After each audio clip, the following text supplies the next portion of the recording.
శ్రీ విష్ణు రూపాయ నమ శివాయ. ఈరోజు మనం మహారాష్ట్రలోని శిఖర్ శిగ్నాపూర్ అనే విలేజ్కి అయితే వచ్చినాం.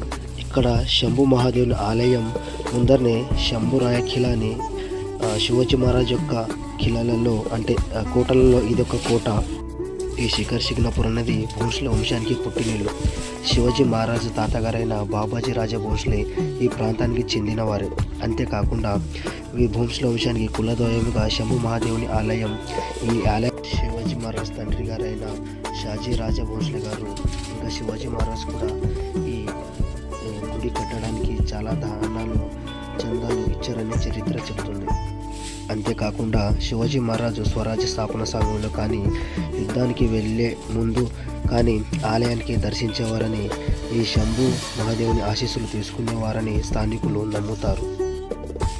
నేటికి శివాజీ మహారాజ్ యొక్క వారసులు ఇక్కడ ఈ ఉత్సవాలలో హాజరవుతారని శిగ్నాపూర్లో కావడి ఉత్సవాన్ని జరుపుకుంటారు. ఇది ఉగాది రోజున జరుపుకుంటారు. ఇక్కడ శిఖరాలు చాలా ఎత్తుగా ఉన్నాయి కాబట్టి శిఖర్ శిగ్నాపూర్ అని పేరు వచ్చింది. ఈ మొఘల్స్ దాడి చేసినప్పుడు భోంస్లే వంశీయులు తన ప్రాణాలు తెగించి ఆలయాన్ని కాపాడారని చరిత్ర చెబుతుంది. ఈ ఔరంగజేబు ఈ ఆలయాన్ని కానీ భారతదేశంలో చాలా ఆలయాలను పడగొట్టారు. కానీ ఇక్కడ భోంస్లే వంశస్థులు తన ప్రాణాలకు అడ్డుపెట్టి ఈ గుడిని అయితే కాపాడారు. ఈ శంభు మహాదేవుని కిలలో గుప్పలైతే ఉన్నాయి.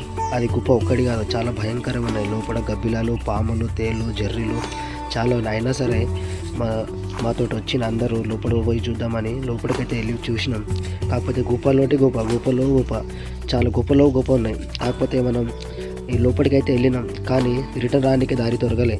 2 నిమిషాలు అటు ఇటు అయినా సరే మళ్ళీ బయటికి వచ్చినాకే ఇక ఊపిరి పీల్చుకున్నట్టు అయింది అమ్మ అనుకొని బయటికి వచ్చినాం. ఇక శివాజీ మహారాజుకి ఈ శంభు మహాదేవుని ఆశీస్సులతో తనకు కొడుకు పుట్టాడని తన కొడుకు పేరు శంభూజీ మహారాజుగా పేరు పెట్టాడు. అంతేకాకుండా తన పట్టాభిషేకానికి ఈ క్షేత్రం నుండి ఈ పవిత్రమైన జలాన్ని తీసుకొచ్చారని చెప్తారు. మా ఫ్రెండ్స్ శివ దర్శనం చేయమని అడిగారు. కాకపోతే అది చిన్నగా పెట్టినా నెక్స్ట్ వీడియోలో పూర్తిగా పెడతా.